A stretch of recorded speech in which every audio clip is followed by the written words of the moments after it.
Thanks for starting your week with us. Hello and welcome to Business Daily. I'm Iji in Seoul. We have plenty on our plate today, so let's get started with the day's highlights. Korea's exports have dropped the most since August 2009, marking the 13th straight month fall and ringing alarm bells for the country's economy. The Lunar New Year holiday, or Seol here in Korea, is just around the corner. And it looks like with warmer weather this week, more people are going to head to traditional markets to prepare for the holiday.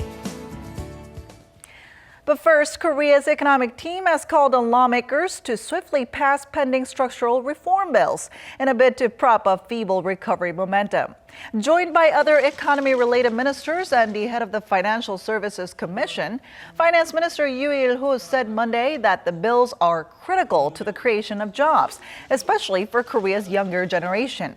Minister Yoo expressed concerns over sluggish job growth in the first quarter of this year as the government's extra budget rolled out last year to boost growth will lose steam, and fresh college graduates will be spilling out into the job market. He added that the government will soon come up with new measures to boost domestic demand and exports. Speaking of exports, Korea's exports are one of the main pillars of the economy, which is continuing to lose steam. After falling every single month last year, outbound shipments nosedived yet again in January. Our Kim Min-ji has the details. Yet another big fall. According to the Trade Ministry, Korea's exports fell over 18% in January compared to the same month last year to stand at $36.7 billion. It marks a 13th straight month of decline and the biggest yearly drop in more than 6 years when exports tumbled over 20%. By region, outbound shipments to the European Union rose 7%, while shipments to the U.S. fell 9% and to China over 21%. The decline comes on the back of temporary factors like fewer working days, as well as a plunge in oil prices and drop in export prices. On top of that, there's the slowing growth in emerging markets. Exports of oil-related items led the losses, with petroleum products falling almost 36% and petrochemical products dropping 19%. Shipments of cars and semiconductors also saw significant declines. Imports slid more than 20% to $31.4 billion during the same period, largely due to a fall in shipments of raw materials and capital goods. Last month's trade surplus came to $5.3 billion, extending the surplus streak for a 48th straight month. But these figures aren't all positive, as the surpluses have mainly been driven by a sharp decrease in imports rather than an increase in exports. Kim Min-ji, Business Daily. Last year was another bullish 12-month period for Korea in terms of its current account surplus. The country's central bank says the surplus exceeded $100 billion for the first time ever in 2015. The figure is up 25% from the $84 billion posted in the previous year. The Bank of Korea attributes the rise to falling oil prices that caused imports to fall at a faster pace than exports. Outbound shipments dropped over 10%, while imports plunged 18%. The price of Dubai crude, which Korea uses as its benchmark, was nearly halved last year from 2014. On the basis of volume, not the dollar value, exports of goods actually rose 2.5%, while imports went up 3.3%. Korea ranked 14th worldwide in terms of stock market capitalization last year. According to Korea Exchange, the combined market cap of Korea's listed firms reached $1.2 trillion as of the end of last year, making up 1.96% of the global market. While this is a 1.5% increase from the previous year, its global standing remained unchanged. In 2015, the combined global stock market shrank 1.1% on year to $62.8 trillion, due mainly to a fall in European, Middle Eastern, and African stock markets. The United States took the top two spots, with the New York Stock Exchange and the NASDAQ, followed by Japan.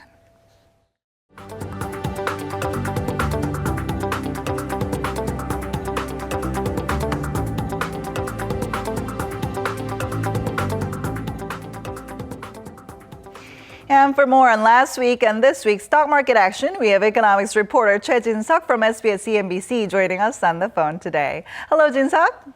Good afternoon, June. All right, let's get started by looking at the Korean stock market. First, tell us about Friday's close and its overall performance last week. The Kospi closed with a slight uptick last Friday, closing at 1912, and the Kospi finished the last trading session of the week with a 0.2% gain as well. Both indices have been moving negatively during the session, but the sentiment turned positive as soon as the Bank of Japan or the BOJ announced it will implement a negative interest rate policy. On a weekly basis, both the Kospi and the Kosdaq rose by 1.7%, posting two consecutive weekly gains. A pickup in oil prices and unexpected stimulus by the BOJ helped lift the Korean stock market last week. The market also remained resilient after the results of the Fed's FOMC meeting. Before the month of January, the Kospi fell by 2.5%, marking the third downbeat start to the year within the last 4 years. Worries about China's economic slowdown and falling oil prices dragged down most equity markets globally. For example, the U.S. stock market posted the worst performance in January since 2009. Then how did the Korean stock market close on the first day of this week? The Korean equity market continued its positive momentum on Monday. The Kospi rose by 0.6% to close at 1924. Both foreign and institutional investors were net buyers of stocks. Foreigners bought more than 130 billion Korean won or $108 million worth of stocks on a single day. The Kosdaq rose by 0.4%, helped by foreign investors as well. Both indices shed most of their gains during the session, especially when manufacturing data came out in China. But strong sentiment spurred by the BOJ stimulus announcement last week kept the indices in positive territory. And a radical move by the Bank of Japan surprised a lot of people last week. Can you tell us more about what this means and what impact we can expect to see on the Korean economy? Yes, around 1 p.m. on Friday, the Bank of Japan or the BOJ said that it would adopt a negative interest rate policy for the first time ever as a sluggish economy, stubbornly low inflation, and turbulent global financial markets threaten to undermine Prime Minister Shinzo Abe's economic revival plan known as Abenomics. The central bank said it cut the deposit rate it pays on cash parked at the BOJ by commercial banks to minus 0.1% from the previous plus 0.1%. It simply means that commercial banks need to pay to keep their cash instead of collecting interest. In other words, the banks are forced to lend more cash to the private sector. In June 2014, the European Central Bank or the ECB became the first major central bank to adopt negative rates. Central banks in Sweden, Switzerland, and Denmark have kept their rates below zero as well. More lending activities would mean more currencies and ultimately lower currency values. Just like previous occasions in which the BOJ unveiled its stimulus package, the Korean economy is expected to suffer from a weaker yen. Back in April 2013, when the BOJ first announced quantitative easing or QE, the Kospi index fell by 4.5% over the next 3 months. The index lead by another 0.7% since the BOJ expanded its asset purchase program in late October 2014. The value of the yen against the US dollar tumbled by 8% on both occasions. But we can expect some positive impact because experts speculate the move will add pressure on the Fed to delay its rate hike schedule, ultimately to support accommodative monetary policies around the world. And we're also expecting a data dump from a lot of economies around the world this week, right? Yes, that's right. And we're starting off with China. The first gauge of how its manufacturing industry is doing this year was reported today, registering mixed results in January.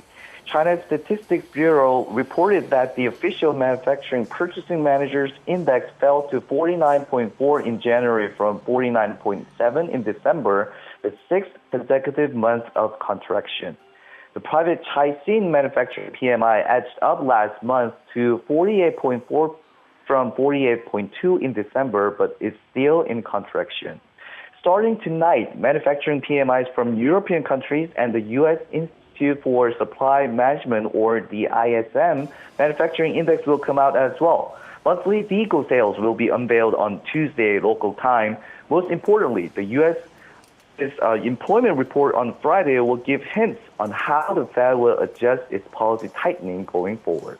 This has been Choi Jin-seok from SBS CNBC.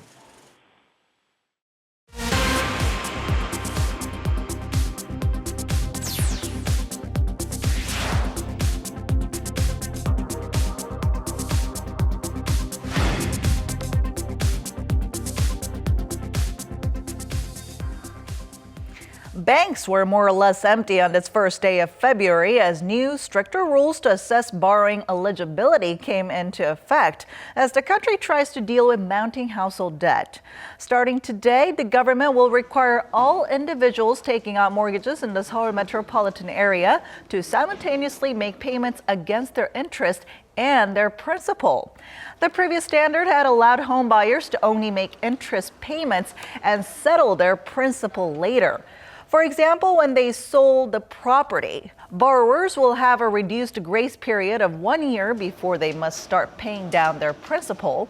Already, banks are issuing significantly less in mortgages. In January, home loans fell by $1.8 billion from a year earlier to $366 million. The rules are set to apply to the rest of the country beginning in May.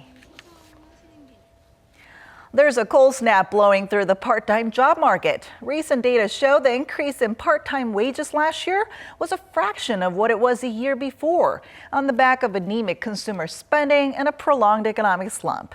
Our Eunice Kim has the numbers. Korea's online job portal Alba Heaven conducted a survey on more than 17,000 people who earned an income from part-time work in every month last year. It found their average monthly pay was 653,000 won. That's roughly $540. It's a sum that climbed 2.7% from 2014, an increase only amounting to 1/3 of what was recorded the year before. The year-on-year growth was relatively solid in the first quarter, but showed waning in the second and third quarters, dropping more than 3 percentage points. By the fourth quarter, it was at under 1%, hitting the 0% range for the first time since records were kept in 2013. Their work hours have been on a decline as well. If the average work hours came in at 23.1 hours per week in 2013, that figure dropped to 22.5 in 2014 and 21.8 in 2015. The pay gap between male and female workers widened. While male workers took home an average of $626 per month, their female counterparts were paid $146 less, at $480 per month. The biggest paychecks, just shy of $790, belong to those in their 50s, a demographic increasingly jumping into the part-time workspace. This means people in their 20s and teens, a demographic typically tied to the hourly gigs, were making less than the general average. The web portal said demand for part-time workers in general was down last year, on the back of sluggish spending and a slow economy. It added a growing number of small firms also declared bankruptcy. Eunice Kim, Business Daily. The country's Lunar New Year holiday, which falls on February 8th this year, is quickly approaching. And as families gear up to prepare for traditional ancestral rites, a state-run agricultural corporation says it's not about what you buy, but where you can go to save money. Our Lee Ju-young has more.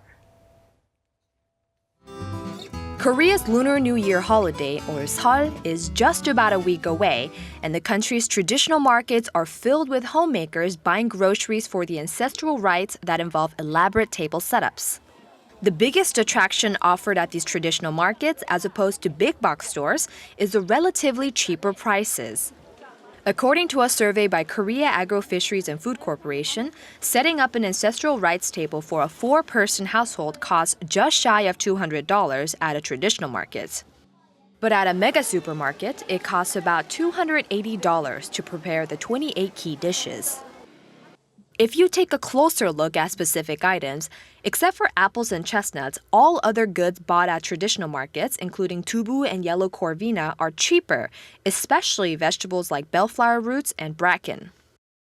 With the passing of one of Korea's coldest winters in 15 years, vendors at traditional markets say they're expecting more customers to head their way as Seoul approaches, adding to the festivities ahead of one of the country's largest holidays celebrated nationwide. Lee Ju-young, Business Daily.